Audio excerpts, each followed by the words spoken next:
Tragedia a Randazzo, nel Catanese, dove un anziano ha prima tentato di uccidere un uomo e poi si è tolto la vita. La scena è avvenuta attorno alle 13 in un'abitazione di Via Sciarone. A commettere il tentato omicidio un 87enne di Moio Alcantara, che armato di pistola calibro 9 si è recato nell'abitazione del randazzese di 67 anni e dopo aver superato il cancello esterno ha sparato al proprietario ferendolo all'avambraccio e all'addome.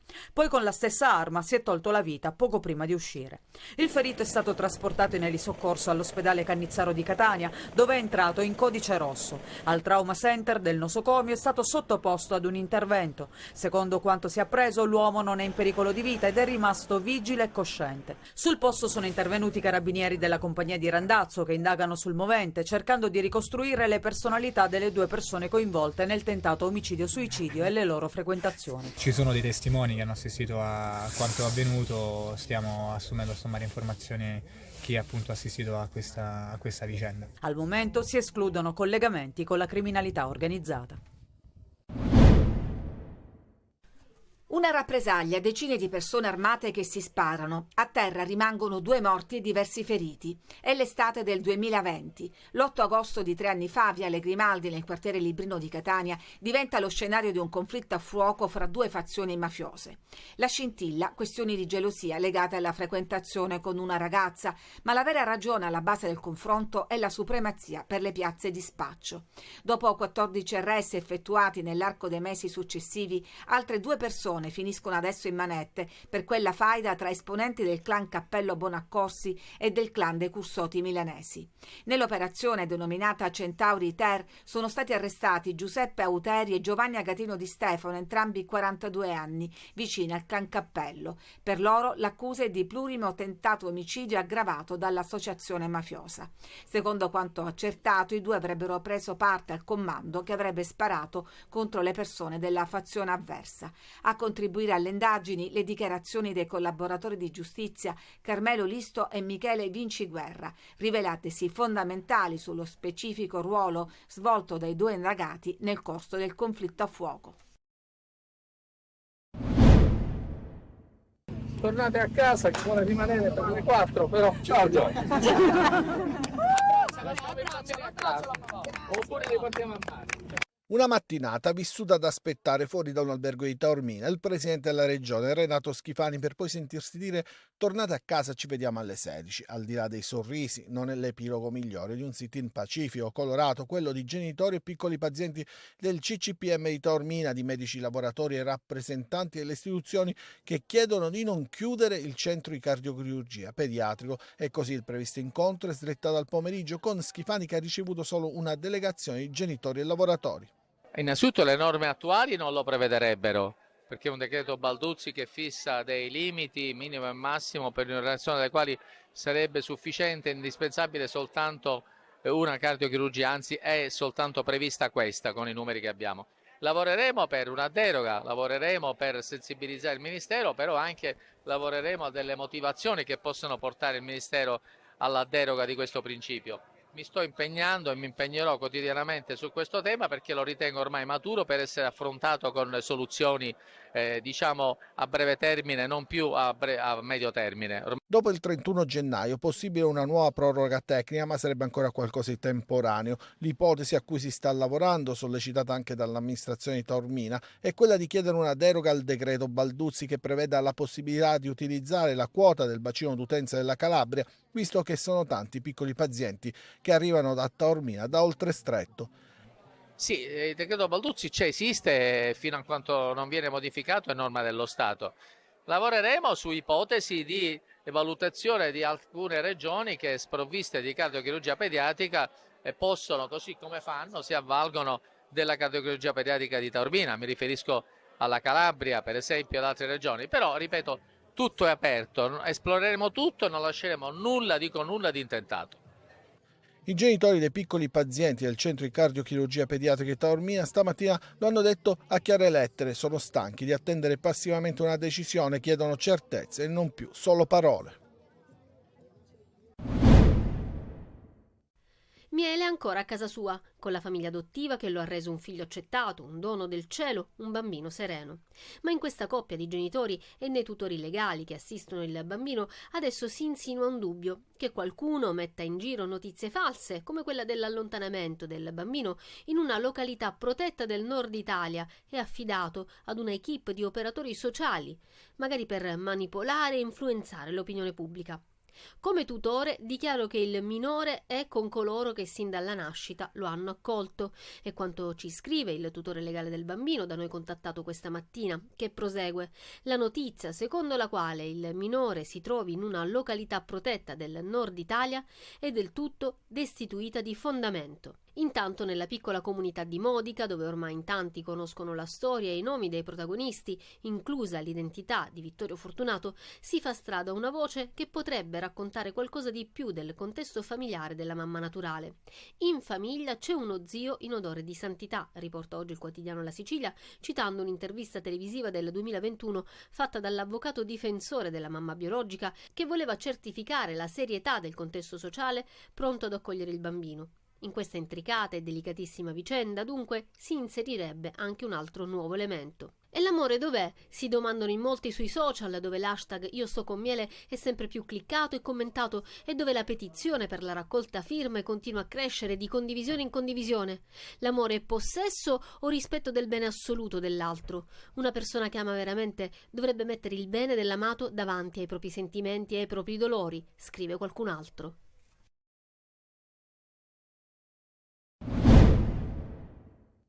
Ci vorrà quasi un decennio per aver funzionanti i termovalorizzatori in Sicilia, 7 anni se non ci saranno altri stop lungo il percorso di approvazione del piano, ovvero via libera del Ministero, valutazione di impatto ambientale, gara e realizzazione. È quel che emerge dalla relazione allegata alla revisione del piano regionale dei rifiuti della Sicilia.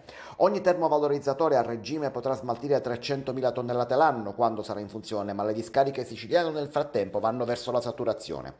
Secondo un calcolo degli uffici regionali si potrà continuare a smaltire per 1 anno e mezzo circa con gli spazi attualmente esistenti.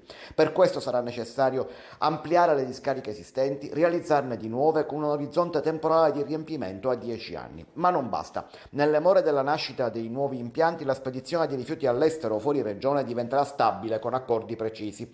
Un sistema che comporterà comunque l'aumento dei costi e il rischio di salasso nella tassa di smaltimento comunale dei rifiuti per i cittadini. Contro il piano si schiera subito Legambiente che dice no alle discariche ma anche ai termovalorizzatori. Ma distinguo arrivano anche dalla maggioranza. Per Nino Minardo, sicilianissimo presidente leghista della Commissione Difesa della Camera, occorre accelerare sul progetto termovalorizzatori. Il piano deve essere l'occasione per un reale cambiamento, ma è chiaro che senza poteri e competenze speciali alla Regione la realizzazione di 2 impianti nell'isola si allontana. Registro, dice però ancora Minardo polemicamente su questo tema, un continuo ping pong che non promette bene. Spero di essere smentito. È giornata di grandi pulizie oggi al largo 17 agosto, nel cuore della Civita. A prendersi cura della piazza di uno dei quartieri storici di Catania sono i residenti, grandi e piccini. Puliamo sempre perché almeno la teniamo pulita noi, che siamo residenti, e noi lo facciamo per i bambini comunque, per farli stare nel pulito. Ma questa scopa è più grande di te? La so. Questo slargo, aperto dalle bombe della guerra 80 anni fa, rinasce oggi grazie all'impegno comune di cittadini, associazioni, volontari e giovani artisti. I murales che già ricoprono i muri di queste case che si affacciano sullo slargo verranno sostituiti con dei nuovi interventi di street art, di comune accordo con gli artisti che ritengono concluso questo ciclo e vogliono che le opere d'arte rivivano di nuova vita. Le nuove opere portano lo sguardo di 2 icone catanesi, Sant'Agata e Franco Battiato. Mi piace l'idea che si avvicini più al tempo nostro, una ragazza giovane che ha subito delle violenze e quindi ho deciso di darle un volto un po' più moderno. Franco, siamo all'inizio, quindi vediamo un po'. Messi i paletti nei varchi per evitare che la piazza si trasformi in parcheggio, qui adesso sorge un orto urbano, c'è spazio per i giochi, un luogo da vivere a cui contribuiscono anche giovani imprenditori. Questo quartiere era totalmente dimenticato a se stesso. Oggi finalmente gli è stato donato lo spazio che si meritava. Noi crediamo che possa essere il nuovo punto, il biglietto da visita di Catania. Un modello di partecipazione dal basso che dimostra com'è possibile riqualificare la città attraverso l'arte e il senso civico. Oggi ha fatto la spesa per lei, ma anche per chi è in difficoltà. Certamente, per chi ha bisogno, quando sia possibile, fino a quando ce lo permette la pensione. Gli scatoloni si riempiono, quando la solidarietà chiama i siciliani rispondono. Oggi è la giornata della colletta alimentare, più di 1000 i supermercati coinvolti nell'isola, 12.000 i volontari. Oggi la 27esima edizione della colletta alimentare, il cuore dei siciliani già in queste prime ore è grande, tantissimi avventori hanno fatto la spesa per chi non ne ha, si chiede per una situazione di povertà sempre più forte un po' della propria spesa, roba non deperibile. Verdure, legumi, passata di pomodoro, tonno o carne, tutto in scatola. Sono gli alimenti a lunga conservazione da preferire per la donazione, senza dimenticare i prodotti per l'infanzia. Una buona azione, chi ha bisogno. Cosa ha donato? La pasta, la salsa, il pelato, queste cose così. Salsa, fagioli. Pasta, generi alimentari che servono, non cose inutili. Dopo la raccolta, in serata arriva il momento del bilancio, per poi organizzare la distribuzione degli alimenti a più di 700 organizzazioni convenzionate con il Banco Alimentare, perché aiutare chi è in difficoltà fa bene a tutti, a chi riceve e a chi dona. Donare è importante? Sì, questa è la prima cosa. Quando uno può fare qualcosa, lo fa.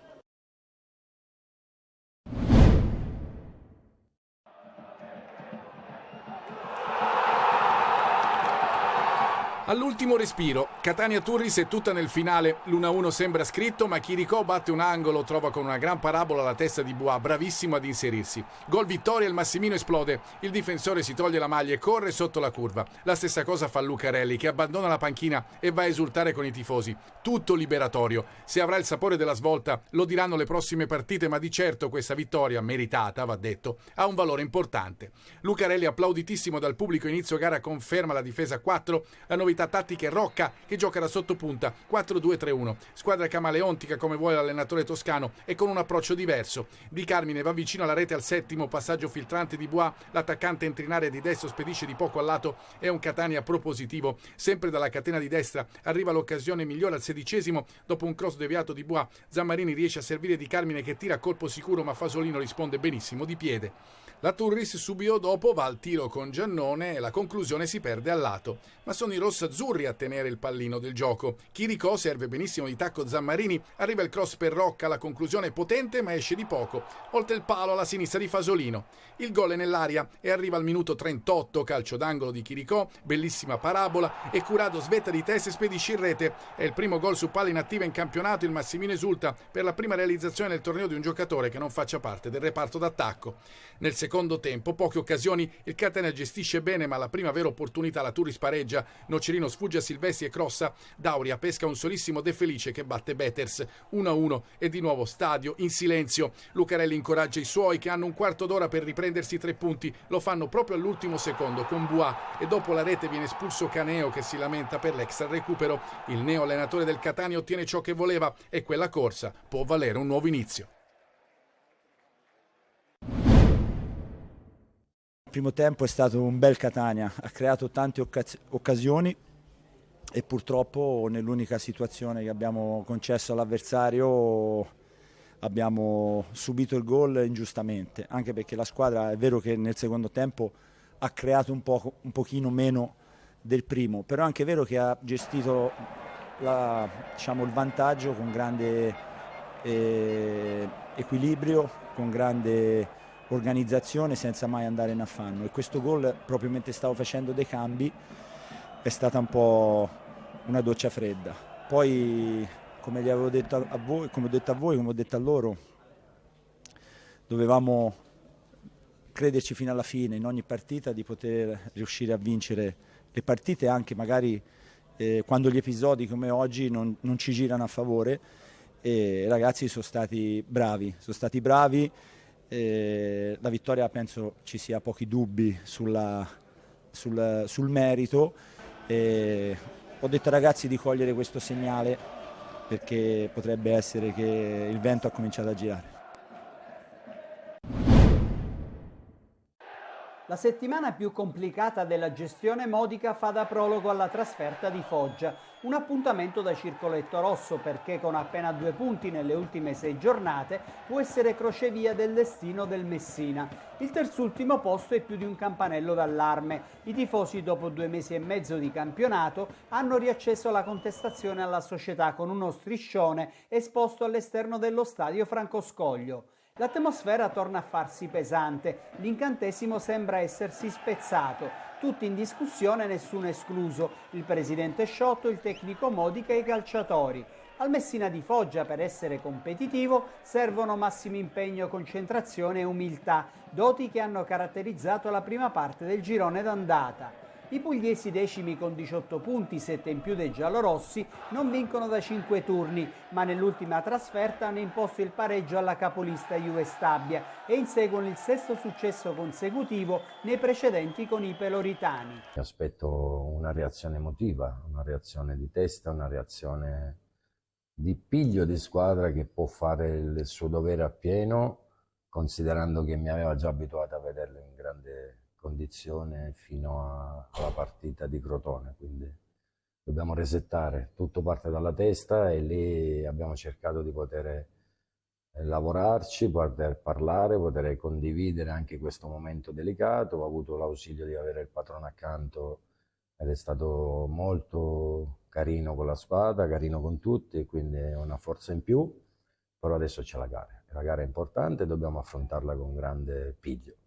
Nel Messina rientrano in difesa Ortisi, che ha scontato la giornata di squalifica, e a centrocampo Franco, escluso dall'inizio contro il Latina. Panchina per Emmausso, non convocati Lie e Buffa. Ci sono invece Ferrara e Luciani.